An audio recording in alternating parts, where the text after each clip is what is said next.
Vous avez convoqué la presse pour qu'il y ait un show. Voilà, vous êtes, messieurs, mesdames, les journalistes, convoqués au Dati Show.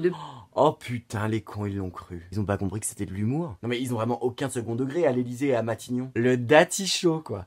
Oh les cons. Rachida Dati, ministre de la Culture. On aura vraiment tout vu. Pour peu qu'Hanouna devienne son directeur de cabinet, alors là, ce sera le pompon. Quand je pense à tous ces cons qui disaient sur les réseaux « Ciao 2023, vive 2024 !» Bah tu vois, je suis déjà nostalgique de 2023. Nommer Rachida Dati au ministère de la Culture, c'est... j'ai pas de mots. Soit c'est une blague, mais c'est pas drôle. Soit les mecs étaient bourrés quand ils ont fait la liste, et là, c'est grave. Ou alors, ils ont tenté une performance artistique. Je vois pas d'autre raison. Parce que nommer Rachida Dati, c'est quand même surprenant et drôle. Enfin drôle, pas sûr qu'on remplisse un zénith non plus, hein. On est d'accord que c'est curieux et déconcertant. Mais bon, pas plus que des danseurs contemporains qui courent à poil en hurlant sur scène. C'est quand même inattendu, bizarre, on comprend pas trop. Un peu comme les chansons d'Aya Nakamura. Je dirais même que c'est subversif. Comme si Nabila faisait une critique du dernier film d'Audiard dans Le Masque et la Plume. La vache, je crois qu'on vient de signer le plus gros navet de l'année. Non mais c'est sûr qu'ils tentent une performance artistique, je vois pas d'autre explication. Ils essaient de lancer un nouveau concept. Un peu à l'image de Diaghilev avec les ballets russes. Ils ont dû se dire en nommant Rachida qu'ils allaient partir sur un concept un peu cubiste, à la fois populaire et bling bling, un vrai mélange des genres, classe et vulgaire à la fois. Un alliage entre le quartier des Prés-Saint-Jean et le 7e arrondissement. Et si c'est une performance, c'est sacrément culotté. En tout cas, Ciotti, il a pas aimé. Allez hop, à la porte Rachida, direct. Faut quand même lui dire qu'à force de virer tout le monde, il va finir tout seul dans son parti. Et que c'est inutile de se vexer, que Macron tente une performance artistique, rien de plus. Enfin, j'espère,